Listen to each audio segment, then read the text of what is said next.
tense up. He starts grooving a little, and it's just like, oh, Yeah. look, you're connecting. You're growing as a person. You're broadening your scope of interests. I'm so proud of you.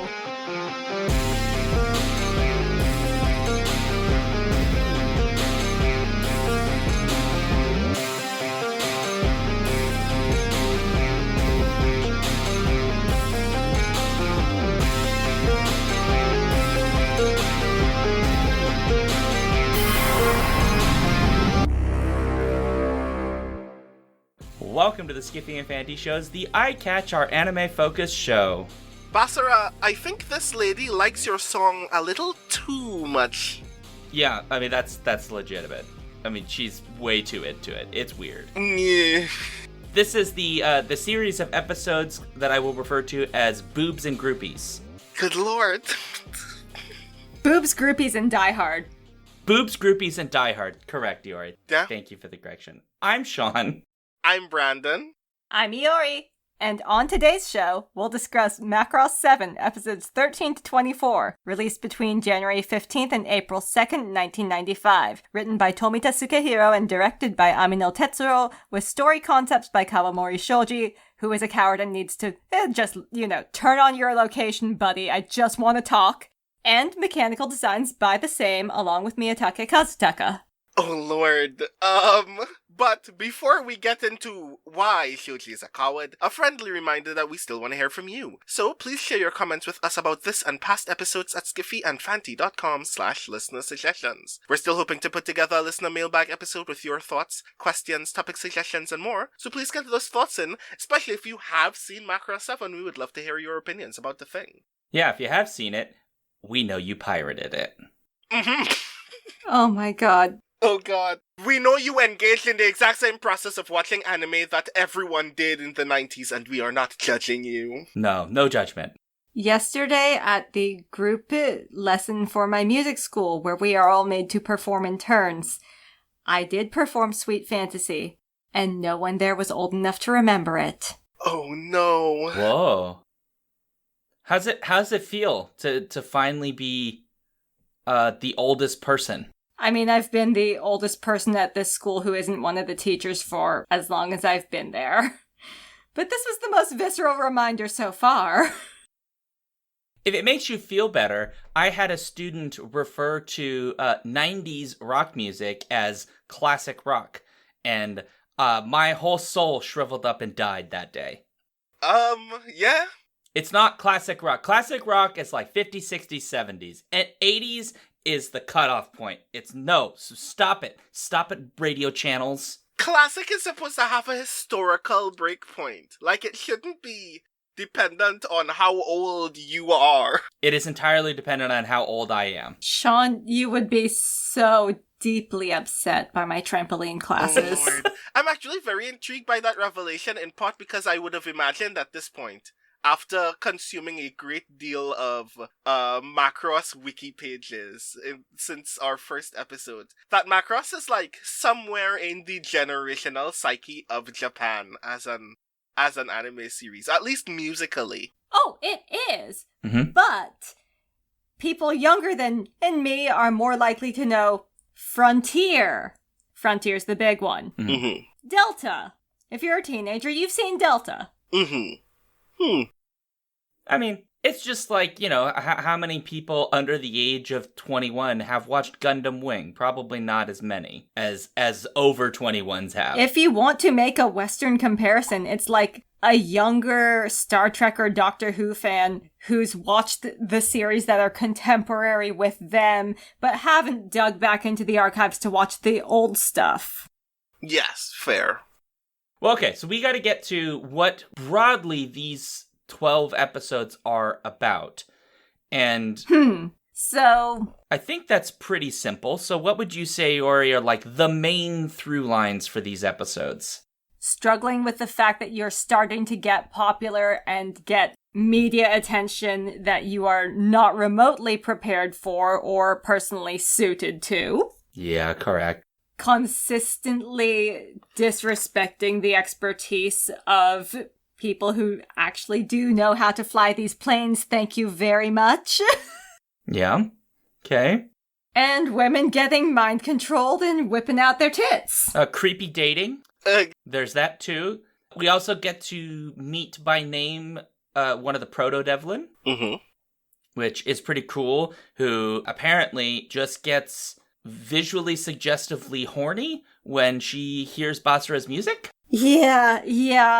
We haven't been shown whether this is a Proto-Devlin thing or if it's a Shivu thing. We'll come back to it, but...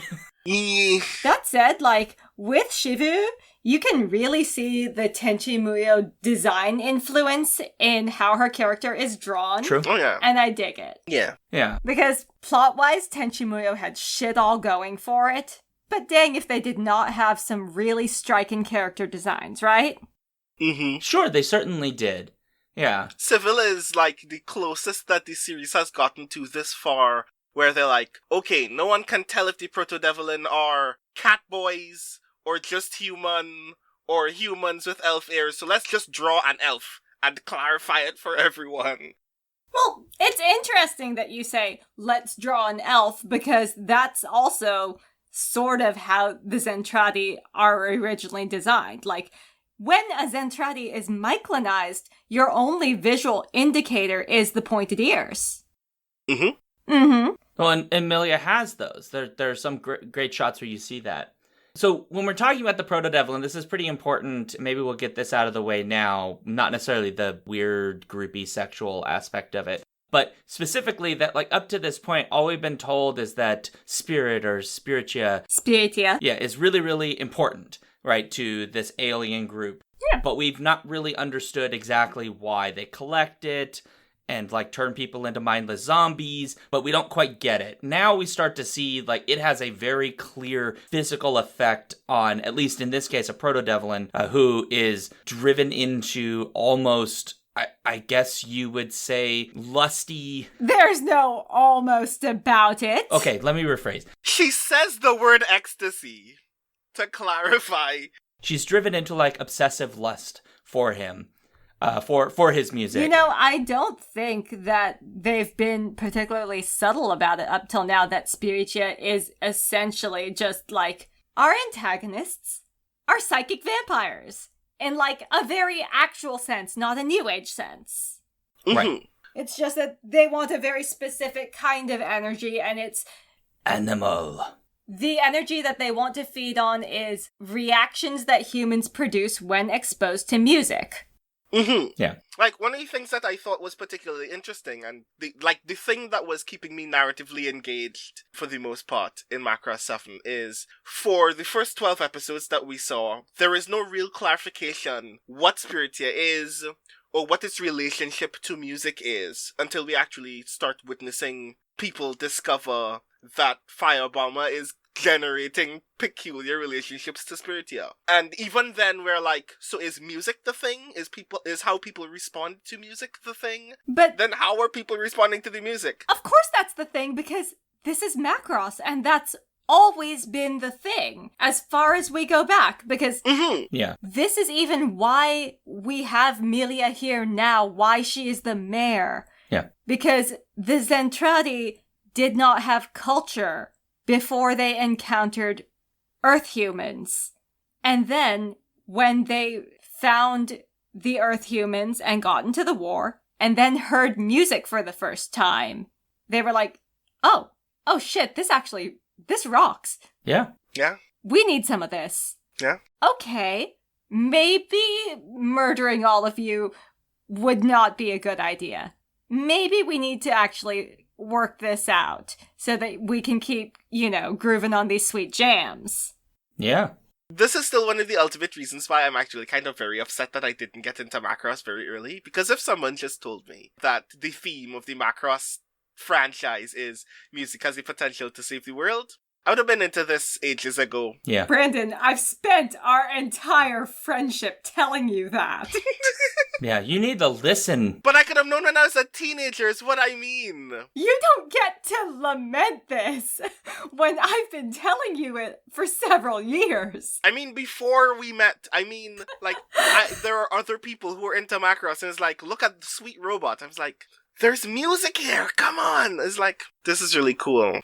You know, I do think that before Frontier, that was a huge divide between the Japanese and American fandom, certainly. The American fandom was very much about, hey, yeah, robots, fighter jets. And the Japanese fandom, I mean, still into the fighter jets, but also very much about Minmay. Yeah.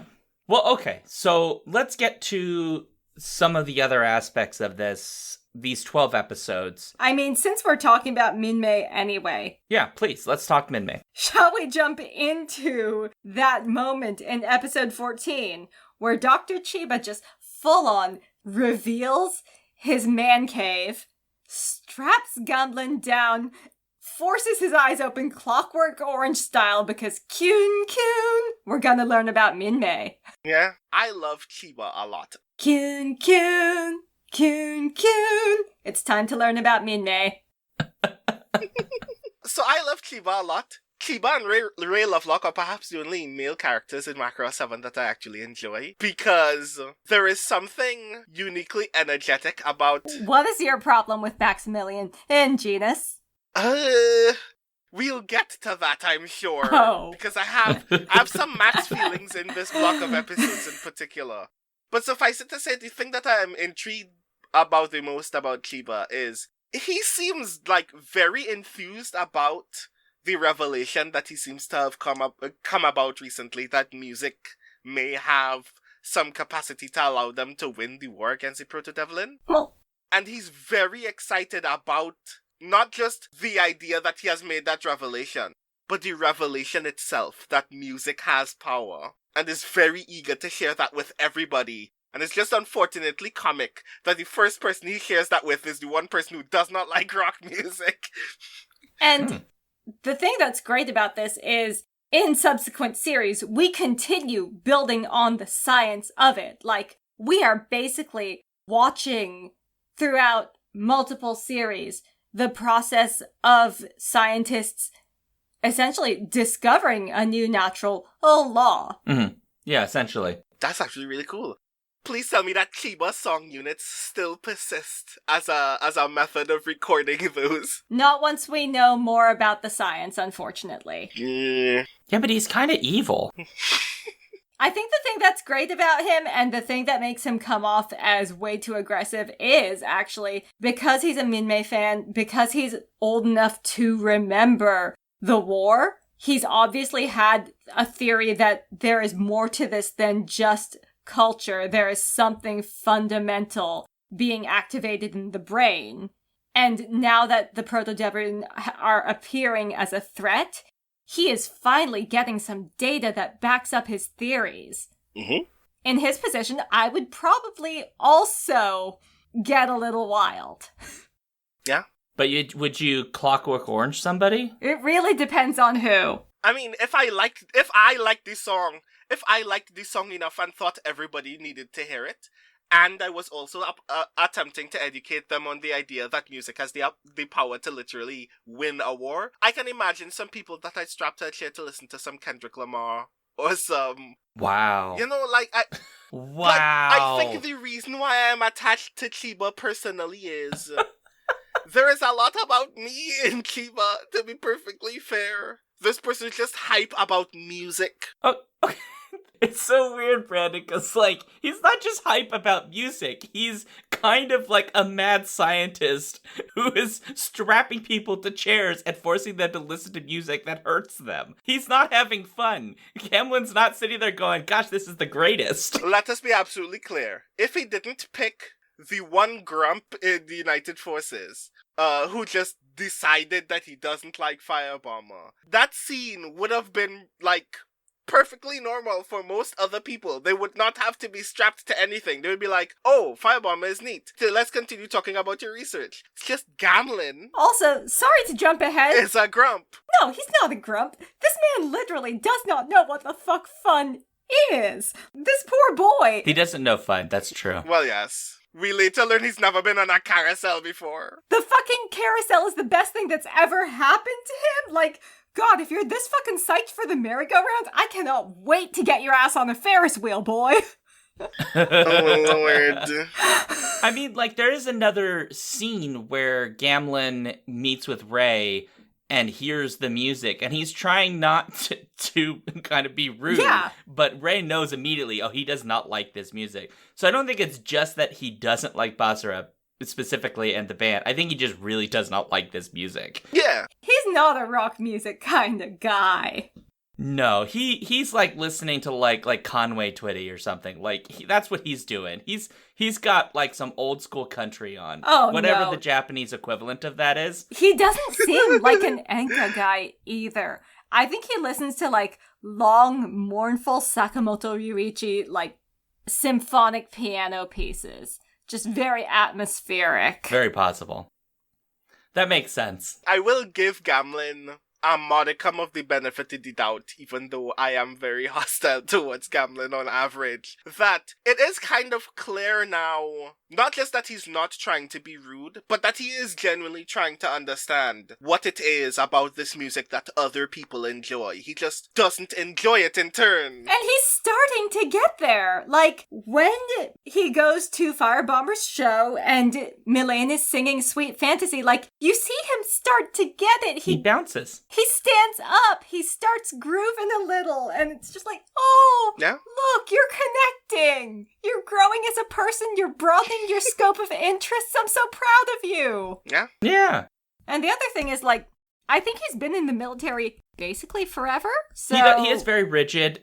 poor kid, he has not had enough time to develop a personality or interests or... Mm-hmm. Really an understanding of most anything, because even like his understanding of relationships, he doesn't really understand what love really means or entails.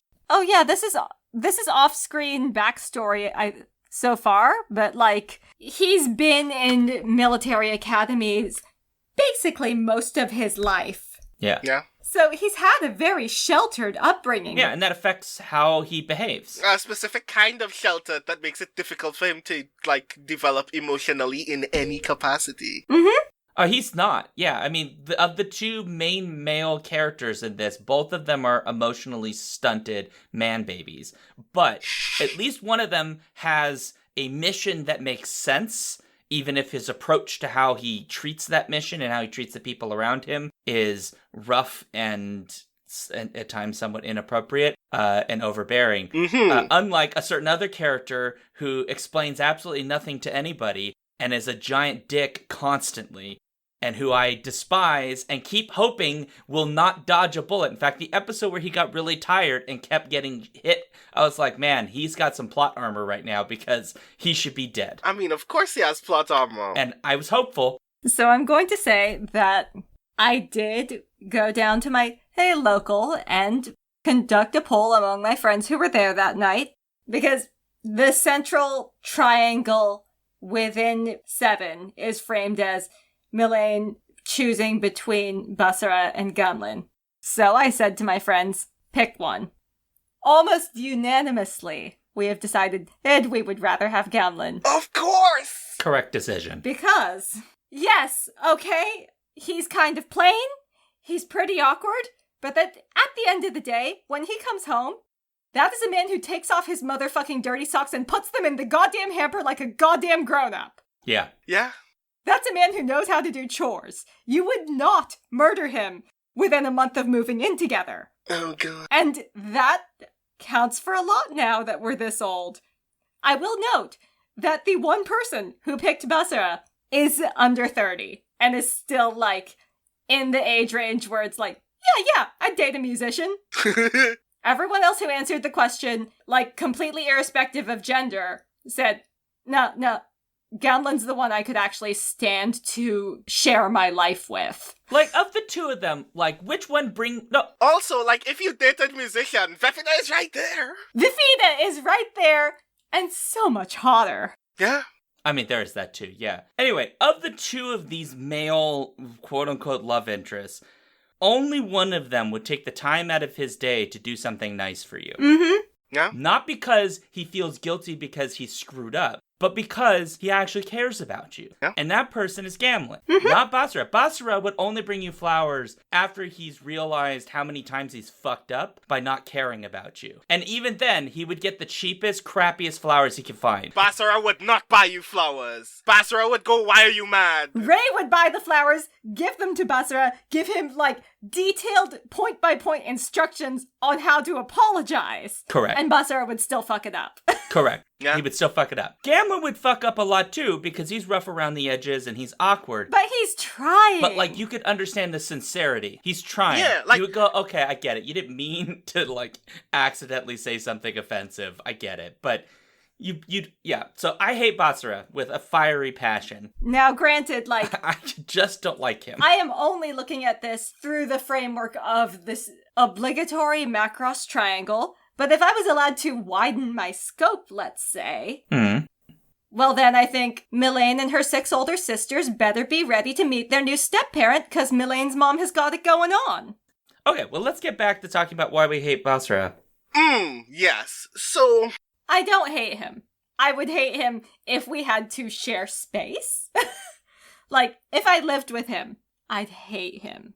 But from the perspective of looking at other sci-fi of the era, and anime in general, especially anime made for adults as opposed to explicitly children's anime like Precure, Basara walked so that, like, I don't know, fucking Luffy from One Piece could run.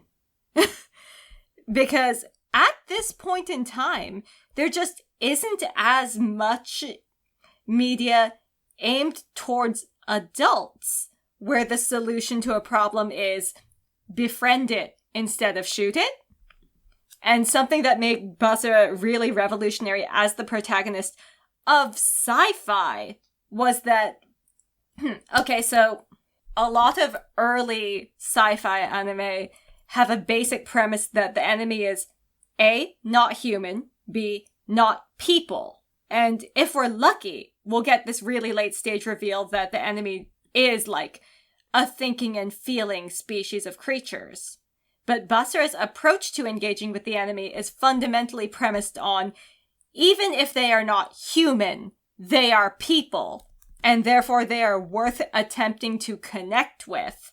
And that is just not a mindset that was common at the time. Yeah.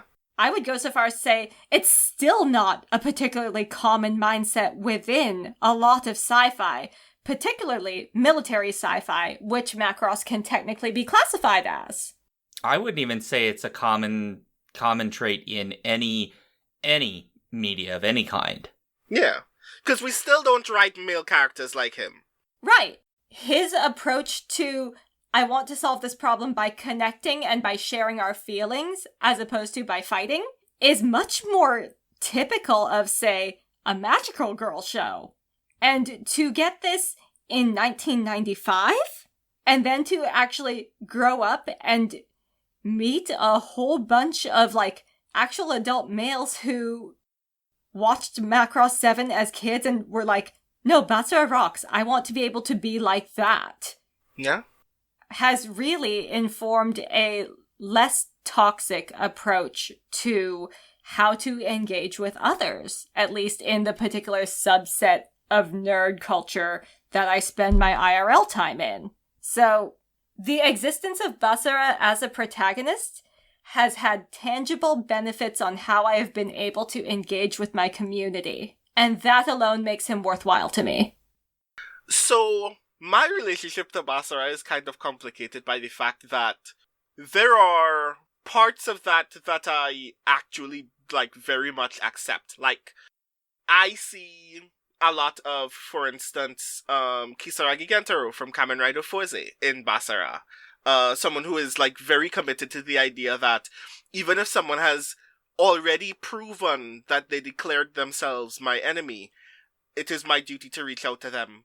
Not because I cannot fight, but because there are better solutions than fighting. The part that sticks in my craw about Basara is just that the only tool that he believes he has in his toolbox for that is music, and as a result is bad at any other engagement in ways that become frustrating.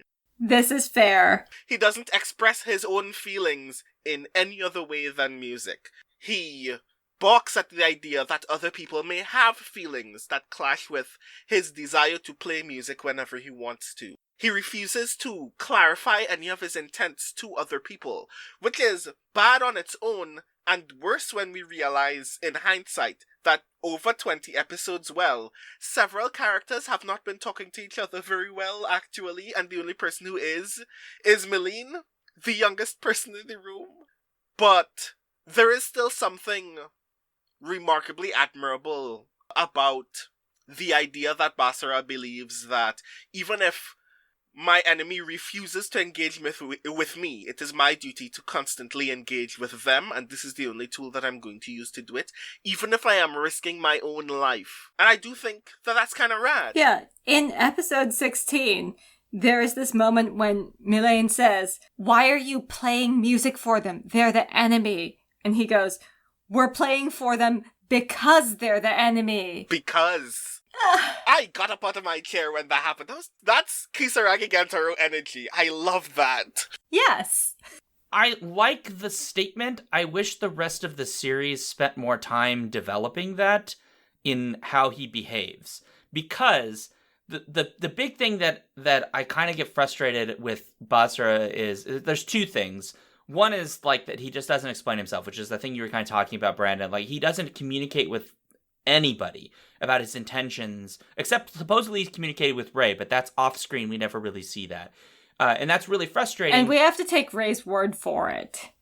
We have to take Ray's word for, like, that there is a reason and that it's a totally legitimate reason. But whatever, fine. But the other issue I have is that, to me, Basara reminds me of that guy in your creative writing class who thinks they're the greatest creative writer and doesn't take any criticism whatsoever of anything they do, but loves to dole it out to everybody else. Mm-hmm. That is who Basara reminds me of. You know, he's got his, his CD with like 27 books in his epic series that he's written, and he thinks it's the greatest thing ever, but also doesn't want to listen to anybody about like how you might approach these things. And when that gets frustrating is that there are those moments when the series is like, hey, the music thing is more than just he's just trying to get attention. But then there are other moments when he just behaves like what he's trying to get is just attention. When he's like in space just going, "What are you doing? Listen to my song. Listen to my song." And that to me doesn't come across as, "Hey, I want us to be friends and like let's like listen because I want you to get to the same emotional level where we can stop killing each other." It reads as a guy who wants his like minute. He wants his minute of attention. We're very pleased by my mixtape. Yeah, and that gets even worse when he starts to behave, especially in this grouping of episodes, in incredibly pretentious ways. When they get a gig, Ray makes a gig at an old folks facility, retirement facility, right? His initial reaction is not, "Oh, I didn't realize that folks who are like, from this older generation would be into my music." That's cool because they're into my music, and that's like the whole thing, right? Is I want to make friends. He's like, "Oh, it's a bunch of old people listening to my music. Ew." And he does the same thing again when it's the young people. When he gets on stage, then he actually does reach for them, and that is a really spectacular moment. It's good. I just wish... Because, they're all grooving. He's like, "Yeah, I want you to enjoy this no matter who you are." Mm-hmm. I wish that message was just consistent. That is Basara's identity. Like, yes, he's awkward socially. He sometimes behaves in ways that are a little bit off-putting to others. But when it comes to, like, reaching out to people with music, it's universal. He doesn't care who you are. You could be a frickin' pigeon in the park. But if the pigeon's into it, like, he's there. He's gonna jam and give you he could play other songs than the one fucking song all the time. But still. So I read that episode differently. Mind you, I still think that it was incredibly pretentious of Basara in those two moments. But I believe the sticking point for Basara is the music that we're making is the thing that is ultimately important. And I don't feel comfortable playing in places where I feel like that's not important. And I feel like in the first moment in the elderly home, his issue was everybody cares more about Lin Min-mei and the fact that their connection... Milane had been in the movie, yeah. Yeah, and as a result, they don't care about the music and was frustrated by the fact that the person who invited them had very little to say about the music. But it was very, very cute when all the old men wanted to take checkies with Milane. That was adorable. Yeah. That was cute. They deserve that. That was actually really cool. And later with the children, he was not only upset by the fact that he thinks that the only reason children want to see Firebomb is because they want to see the cool robot, but that the person who invited them has nothing to say about their music and actually gets the name of their songs wrong. And learns as a result that ultimately, if you want your music to be important, then I guess you'll have to play it for people anyway and hope that they get it. And they are getting it because your music is good.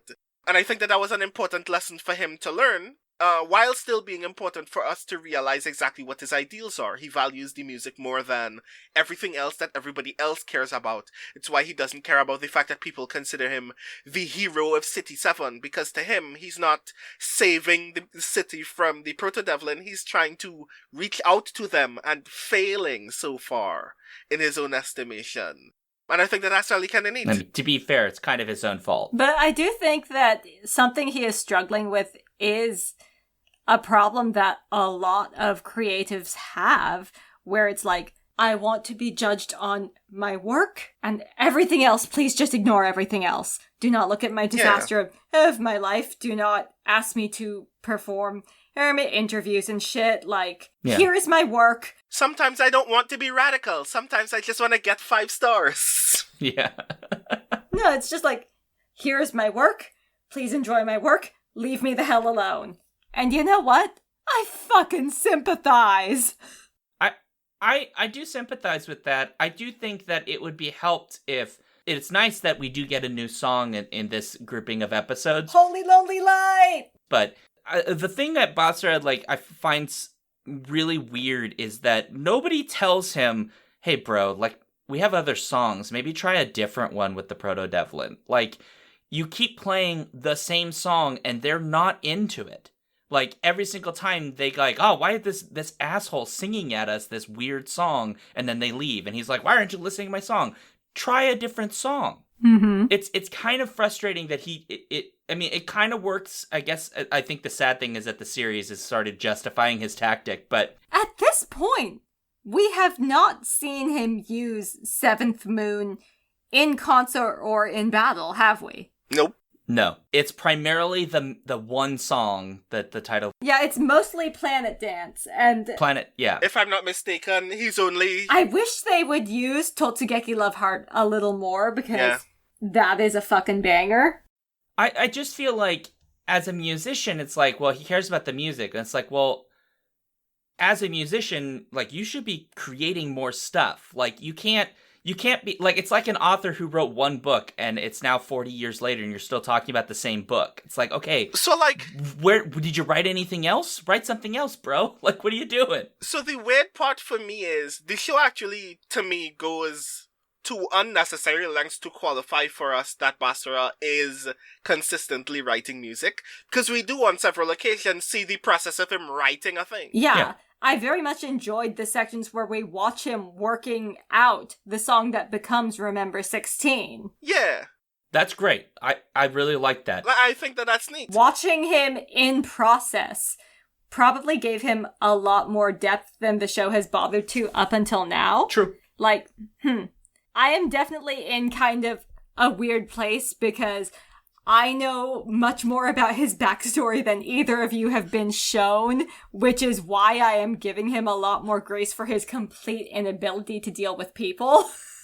Mm-hmm. This is the part where we learn 20 episodes later that he's literally been raised in a barn. Yeah. My problem with Basara at that point, musically, is there are songs that he has just written that he has only performed in battle the once. If any. He just wrote Remember 16, which I think is a banger. And I think I've only heard him perform it after having written it twice. Mm-hmm. This song rocks. Maybe the Proto-Devlin need to hear this one. Yeah. Try a different tune, bro. Holy Lonely Night is actually a banger. And I actually really dug the scene where he performs it for Civil. But we're seeing it work performed this ever. Yeah, but honestly, the duet version is better. The problem is that the duet version's better. We've only heard the solo so far. I mean, it's sort of one of those things of like, he's banging his head against the door and the door's not opening. It's like, well, maybe you should try the handle. He just keeps doing the same thing over and over. And while eventually it's starting to work, which I think is really unfortunate that the series is going to give him exactly what he wants. benefits from having done the exact same thing over and over. So, why is nobody telling him, like, that maybe he needs to switch a tactic or try it a little differently this time? He's so certain he's figured it all out. But, like, how could he possibly have figured it all out? This is all new territory. Nobody's ever done this. No one's dealt with psychic music vampires. Like, this is all new material. So the logical thing would be to say, okay, well, I'm going to try different things. Like, maybe I'll do it upside down this time, or I don't know, maybe I'll hug the main guy and like we'll like get really close and I'll sing into his face, or I'll send him a mixtape. He hasn't used Submarine Street in battle yet, has he? No, I don't think God so. damn it. That's like another one of the very good ones. I'm trying to remember if he's written it yet. Yeah, I mean the tunes are solid in this. It's just I don't want to hear Planet Dance again. I'm fucking tired of that song. So on the one hand, I can see how a band can be fooled into thinking. Because I mostly hear that song live, I have never gotten tired of that song and probably never will. I am haunted by the melody of that goddamn song. It's just literally when the second because I hadn't watched, you know, since we did the last recording, and so I turned one of the episodes on and that song came on, and the rest of the day I was just going Saturday night like constantly, and I was like, stop it. That's the thing, right? I can see how a band can be fooled into thinking. No, but that's the point.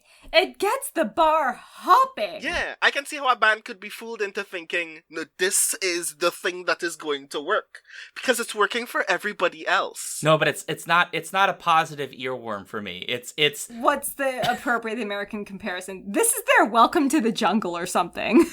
No, this is like still singing the Macarena like 30 years later for me. Like, that's what this feels like. Wow. I don't hate the song as on its own terms. I need a break. Mm-hmm. Yeah. Let's give us the encore of Remember 16 instead, please. Yeah, let's switch them up. Let's move the songs around. Let's do some other ones. Like, I don't know, maybe he sings Iron Man or something, like, you know, put some Black Sabbath up, or like, I don't know, like he sings like Chinese opera because he's bored. Like, you just do something different. No. Or Japanese opera. I don't know. What is Japanese opera? No and Kabuki? Yeah, do that one. Shogun? Yeah, do that. No, Yeah, he should do that. I love Fukuyama Yoshiki with all my heart. I don't think I want to hear him try to do, like, Kabuki-style performance. I mean, okay, fair enough. But, like, just, you get my point. Anyway, so I think we need to talk about Die Hard now. Oh, God. let's talk about Die Hard. Yeah.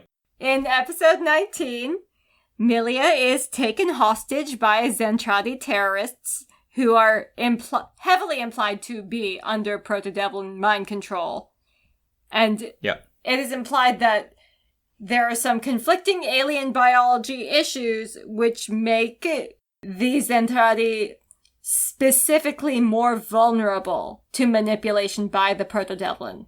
But the great thing about it was, building cordoned off, police outside doing nothing, and Gamlin grabbing a gun. And why did the trace come in the same kind of magazine that you put in a fucking Kalashnikov? I don't fucking know. But I'm willing to roll with it. Yeah, rule of cool. I also very much enjoy that no one in this series is capable of internalizing the lesson that if you tell Mylene to sit and wait, she fucking won't. Like, you would think by now, surely to God, someone would have learned. But they never do. No. And honestly, he deserved it in this instance. Because he was like, no, stay here. Make me a cup of coffee. Which, fuck you, bro. How dare you? Honestly, when she went into the building full of terrorists behind him and then plays it off as, I forgot to ask if you wanted milk or sugar in that. You go, girl. Good job. Yeah, good on her. At this point, I'm confident that if somebody had just handed Melina a gun, she would have been like, yeah, it's my mother. Of course I'm going to save her. My notes say, give her a gun. In all caps. But the other thing is, well, no, here's the thing. Her mother is Zentradi. Both her parents are ace fighter pilots. They had the first interspecies marriage in the galaxy. Every single one of their 7 children should have been taught like 3 types of self-defense. Because you cannot convince me that some weird, like, eugenicist, race purist bullshit conspiracy did not attempt to assassinate those children at least once. Yeah. Well, and it also doesn't make sense that they would not have been exposed to these things to some degree, given the political prominence of her parents, yes. Yeah. So just it seems, and well, and of course the show bears that out because Malene does actually fly one of the Batroids at one point and is relatively good at it. I mean, she's clearly rusty and rough around the edges. She needs training, but she's clearly got the skills. She can do it more so than other people who are older than her. Almost anyone else we've seen, yeah. She is... is it Rex that flies it as well? I don't think Rex actually gets in, but she is better than any other civilian pilot we have seen so far. Yeah. To clarify, however, Rex did get like a couple of feet in the air and then get shot and then come back down and go, maybe this is not for me. That's right. I'm done. Yeah, she not that good at it. And then Malene jumps in and is just like, I got it, and does remarkably well. Yeah, and Rex just goes, you got it. The old folks in the giant tank Batroid, however, apparently cut the top off of a skyscraper. So and those were Rex. I like how just casually this happens, and all they get is a little scolding from the mayor, but nobody talks about whether or not there were people in that building. Yeah. At this point, a lot of building damage has taken place in City 7, and no one ever qualifies whether anyone had to live in any of those. Yeah, are people dead? Or, yeah. Or maybe they were out? This is a fleet of spaceships. You're under some pretty tight resource management. What are we doing about this, y'all?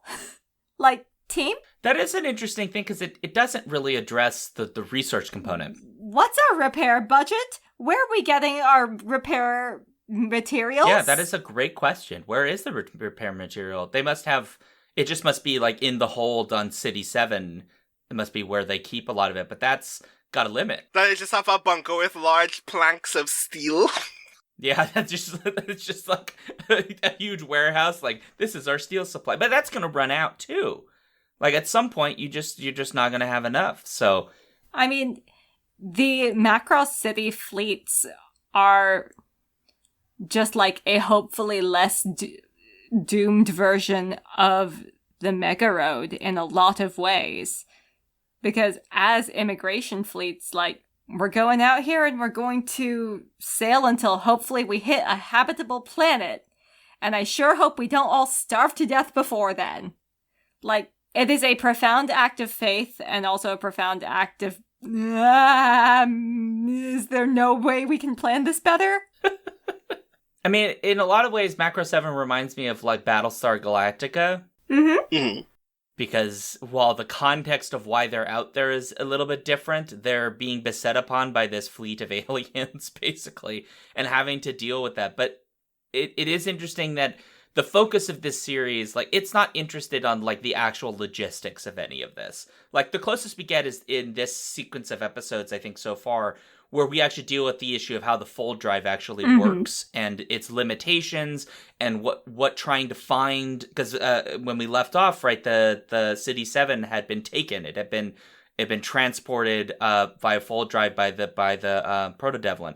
And so when they're looking for it, like, we have to deal with the logistics of that. But for the most part, the series doesn't deal with, like, any of the logistics of how any of this works, because its interest is in the like, culture and the people living and being in this space. Obviously with Basra and Melaine and Ray as being the primaries, and then we do get the military side with Gamlin. But even for him, the only time we get the military side is when there's a battle. We don't really get a lot of the military side in terms of, like, training or resource management or any of that, because it's either we get to see him in battle or we get to see him awkwardly going on dates with Melaine. That's basically kind of what we get. No, sometimes we also see him being bullied by his bosses, the two most important people in this fleet. True.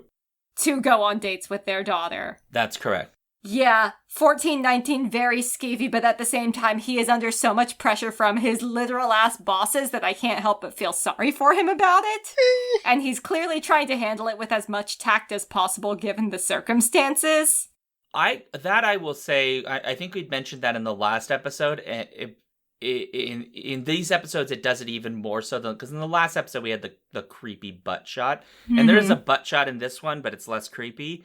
But it does seem like Gamlin is trying to be incredibly respectful of the really difficult nature of this situation. Like, he's not a kid. She is. And while there's supposed to be a romance there, like, there isn't any kissing that's happening between them. Like, there's not a lot of physical contact. They don't really hold hands. I think the only time they've had physical contact is when he is, like, trying to pull her out of the path of a bullet or something, and that's basically it. Right, it's sort of like a very specific... it's not romantic touching. It's chivalric, almost. Yeah, more like that. But I do think it's interesting, because in these sequence of episodes, in particular, the issue of sex has come up. Because the implication is that Basra has slept with Rex because she stayed overnight. It turns out that that's not true. We learned from Ray that, in fact, that the three of them were practicing music, I guess, which, cool story. But they have the, like, awkward moment where she's trying to figure out what does it mean when a guy stays overnight, and that means the guys, like, do the alphabet backwards, like, come on. And it's sort of an awkward way for the series to raise the issue of sex, but it does it in I think a sufficiently awkward way that I think we're supposed to be, like, she's 14, like, we're supposed to be uncomfortable with, like, the way this has come up. I mean, it's that, but it's also like, oh my god, I'm getting the talk from my mom's bodyguard. Yes, the hilarious bodyguard. That is the part that was weird for me. Like, your boss's daughter asks you a sex question. You just tell her you cannot answer it. And the other thing is, like, for me, the fridge horror of that scene was she doesn't know that that's the last guy she should ever ask a sex question to, because he was checking out her ass with his binoculars how many episodes ago? Oh my god. Not that long ago. Like 8 episodes ago, he was checking out her butt, which is creepy. He got less creepy in this grouping of episodes, but to be fair, it's because he's not in it as much. Yeah. Exactly. Although I did love that moment when he tries to protect Milia, and it's like, no, it doesn't matter how thick your body is. At this range, the bullet will still go through you and hit me, so just fucking stand aside. I love that, yeah. I mean, she's also a badass, so... She has always been a badass. Honestly, just one of the gems of this franchise. But, like, we must admit that she did establish herself as remarkably more hardcore in these episodes. Because we see her pilot a Batroid and it's like, oh, cool, you know how to do this thing. And you're very eager to do it because no one else will do it for you. It's the thing she was famous for. Yeah.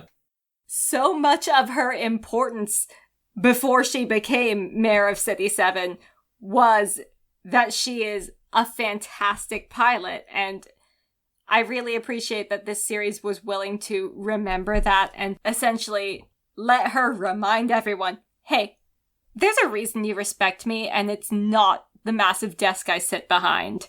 Yeah. The thing that I thought was particularly interesting about that is, in a lot of, like, other people's reaction to that seemed less that they thought that Milia couldn't, and more that we can't afford to lose our mayor in battle, so this should not be your responsibility. And Milia's still going, but literally no one else is here. Oh, you think you're going to lose me?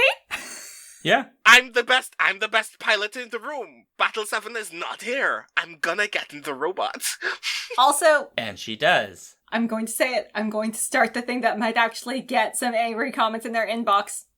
Even if Battle 7 had been there, she would still have been the best pilot in the room. Yeah, this is true. Oh, wow, okay.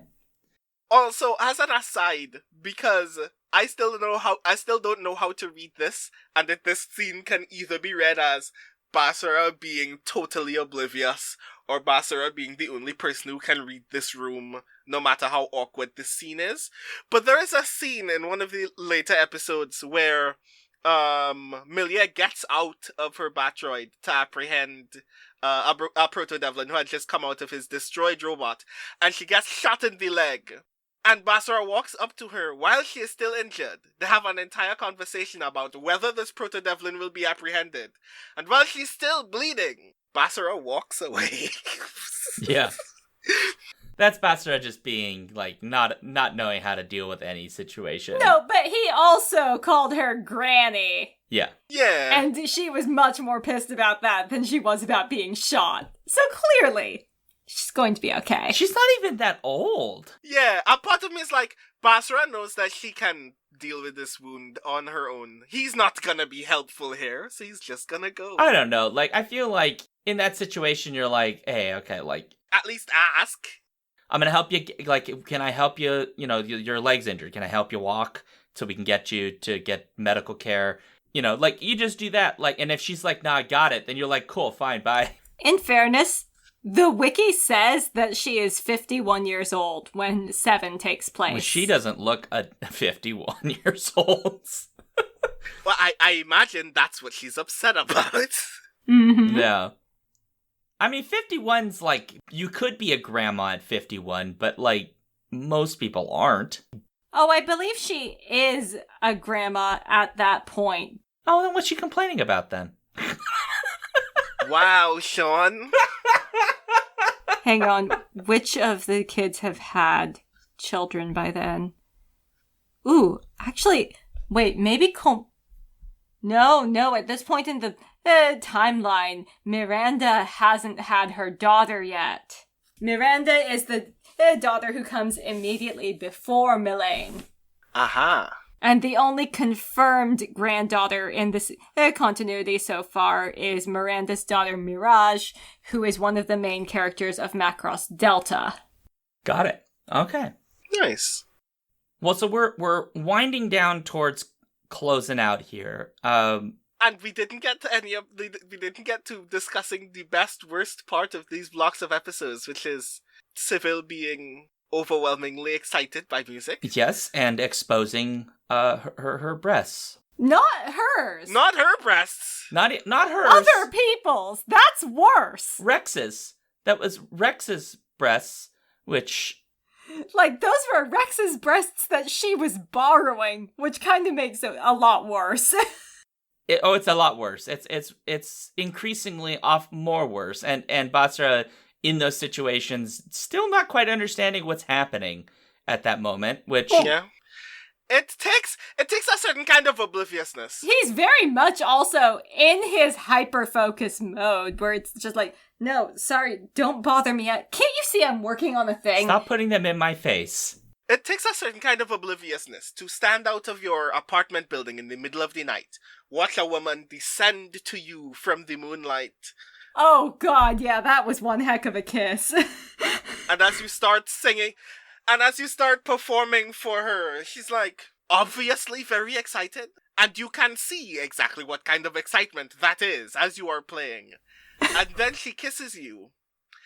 And the kiss is enough to leave you winded, and then go, No. yeah, I have no idea what this means. No, let's be accurate. The kiss produced an explosion that burned a significant portion of his clothing away. Yeah? Yeah. And a significant portion of hers as well, which is a lot. This show is doing a lot about Civil. A lot of my feelings about every time Civil appears in an episode is, please don't do so much. Oh, you're doing so much. Ah, cool, fine. But Civil's really an interesting character because she's raised from slumber, I guess, by, is it Gijil? Gipelnich, isn't it? No, Gipelnich didn't. Who? It was Gigil who woke her up. It's one of the, like, weird commander guys with the weird eye. Oh, yeah, Gigi. Yeah. Gigu, yeah, that guy. And he raises her by... Oh, yeah, he breaks her up in Verolta. Yeah, by gathering a very large supply of spiritia and then, like, farting it in her direction, basically. And then she wakes up, and she's like, I'm kind of weird vampire lady, and then she goes out. And what is really interesting about her character is that, like, she seems completely uncontrolled by the Proto-Devlin, like, hierarchy. She just goes to City 7, and once she kind of, like, figures out there's some weird stuff going on with the music, because her first encounter with the music, like, she just wrecks the entire fleet. Mm-hmm. And then is like, oh, here's him singing the song, and she's like, what's going on to my body? I don't get it. She runs away, and then eventually comes back, and she's just, like, hanging out there, and at one point tells Gigil, like, go, get out of here, go away, I don't want you here, leave me alone, I'm trying to figure out this odd sensation that my body's having.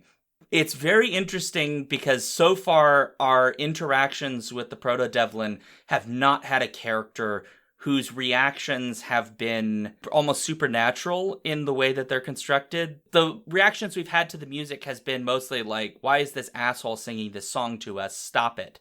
And her reaction is like lust. She's losing control of herself. She's becoming obsessive. She's having emotions and feelings she's apparently never felt before, and she doesn't know how to process those, which I find fascinating because as humans, for the most part, I suspect all of us in here have some idea of like, we've learned how to process some of our emotions. And it's odd to put yourself in that position to think about what would happen if you were experiencing an emotion you've never experienced, but as a fully grown adult. Mm-hmm. Like, I've experienced fear, I've experienced love, I've experienced joy, sadness, depression, like all those things. What would a new emotion be like, and how would I react to being exposed to that feeling without ever having any way of knowing what that feeling's like? I think that's really cool. Mm-hmm. Even though, I mean, I could do without, like, it being super lusty, which is, whatever. But, like... It was the 90s, I mean... It's the 90s, yeah. Like... Is that an excuse? Kinda. It was kind of the zeitgeist for... If a sci-fi was not super, super serious, it was kind of just doomed to be horny. Yeah, kinda. There's a lot of that. I'm not even anti-horny. It's like, in another context, I'd be like, yeah, this is actually kind of neat. It's just... So, the series is asking very interesting questions about Spiritia that are part of my draw to the series. Because the thing that is particularly engaging to me is, how have the Proto-Devlin been engaging with Spiritia before, if for 20 episodes now, the way that they speak about it as if it is a commodity? Mm-hmm. And the thing that we're... It is a resource that they need to harvest, but what else have they been harvesting it from? I mean... Yeah. And why haven't they learned that it is a thing that they can naturally generate, if we're learning that music is the source of its generation? Yeah. The thing is, as the subsequent series flesh out the world building, I have a lot of theories on how exactly the Proto-Devlin would be able to harvest Spiritia from other species in ways that might not actually specifically involve what is recognized as music by humans. But that will drag us into some later series spoilers. Well, we gotta save that then, yeah. Yeah, because I'm very much looking forward to discovering that. And also the hard science. I don't think we're going to cover it in 7. I mean, You won't understand my particular theories about how this works until you have seen at least Frontier. Got it. Oh. Okay. I guess we have to do more Macross then. Oh, what a shame! Oh no, poor things. So, like, the thing that I think I find particularly interesting about discovering Civil in this context is, Civil may very well be the first proto-devlin that we've seen on screen who is like, oh, I am getting Spiritia right now. I'm not just watching other people generate Spiritia. This is mine. I'm having it. And as a result, I'm very curious that does that mean that we could just give that to everybody else? Why don't they already get it? Why don't they already want it? And I'm very curious to learn as a result whether everyone else's engagement with music is somehow stunted, or if they're just locking themselves off from that experience because they're already considering this as a hostile military mission rather than being willing to consider the possibility that they can just get Spiritia for free if they open themselves up to this moment. Those things are interesting to me. I just feel like in context, you didn't have to be super horny to give me that. But horny energy is like the superior energy source. Civil is naked, half naked, or in another body that's half naked, half of the time that we see her. I mean, taking other people's bodies, not cool.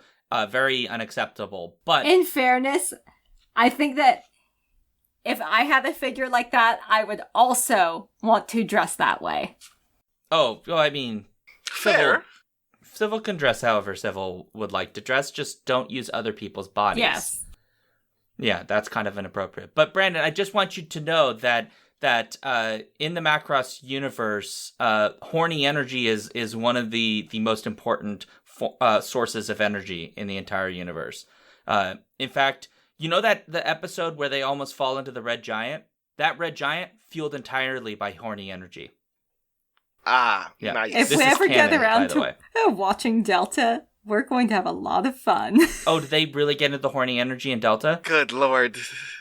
Not horny energy as an energy source, but like exploiting the horniness of an opposing military to gain funding for your own civilian mercenary operations? Oh, that sounds interesting. Okay. Okay. Yeah. Also, fun fact about Civil, would anyone like to take a guess which other female character in this series she shares a voice actress with? Mullane? Mm-mm. Milia? No. Rex. Nope. Here's a hint, Sean. Look behind Brandon. Wait! Oh, it's the girl with the flowers! Who's constantly trying to meet the band and never can. Uh-huh. Wow. Okay. That poor girl. Also, now I have a lot of feelings about this voice actress because it means that she plays one character who barely speaks and another character who only knows 4 words. I will say, I love Flower Girl a lot, but I lost a little bit of respect for her upon learning that she just carries her boombox around and doesn't use headphones. Oh yeah, though that's unacceptable. You don't play your music in public. Yeah, that was... I have one specific feeling about Flower Girl, which is, at this point, the only person who has met her more than once and has actually engaged in conversation with her is Gamlin. And I just want Gamlin to go, do you want to meet the band? I know people in the... I can make sure you do the thing. Yeah, would be nice. Would be nice. Also, we don't have time to talk about it because we need to close out, but we did not mention, and maybe we'll come back to it later in the series, but the fact that captured enemy pilot turns out to be human. Dun dun dun! And is brought back to his humanness by Planet Dance. And it is, in fact, her boombox, Flower Girl's boombox, that does the work, which I thought was very interesting.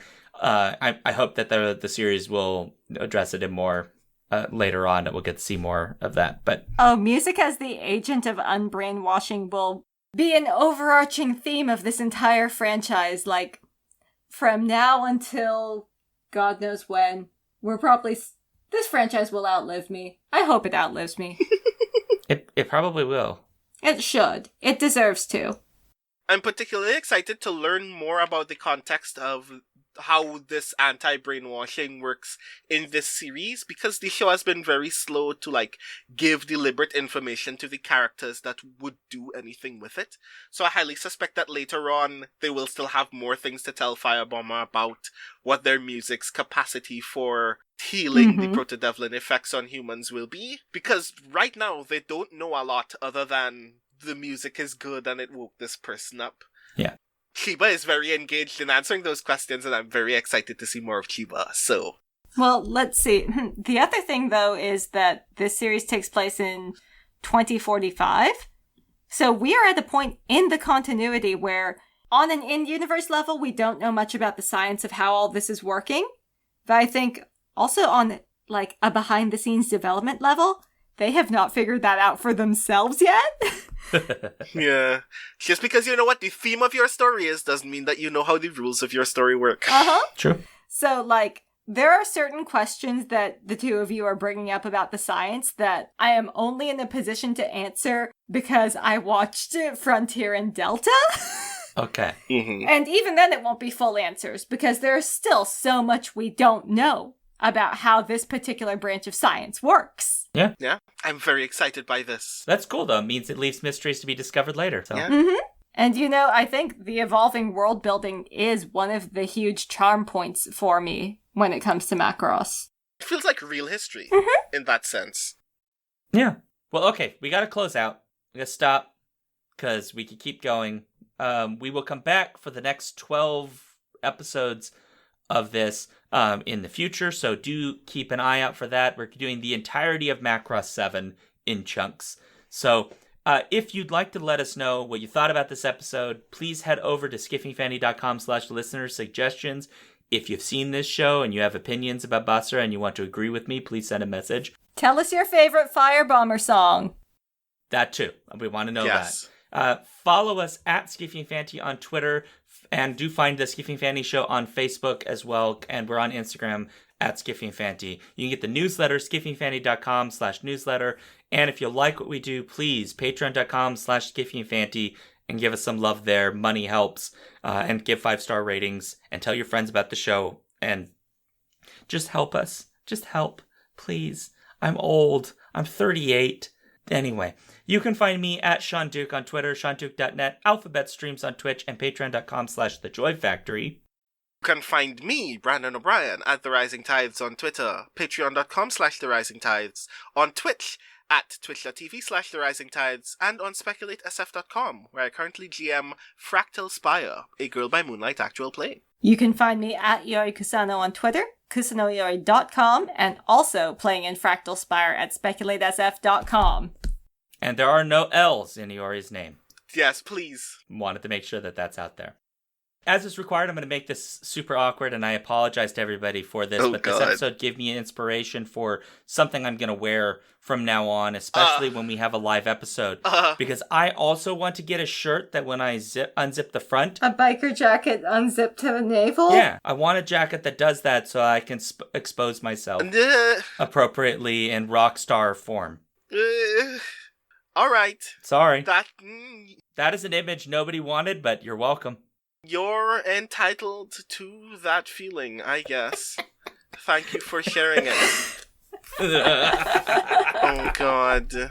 And on that note, awkward ending and scene. And remember, this is a free podcast, not for sale, rent, or auction. Good job, team.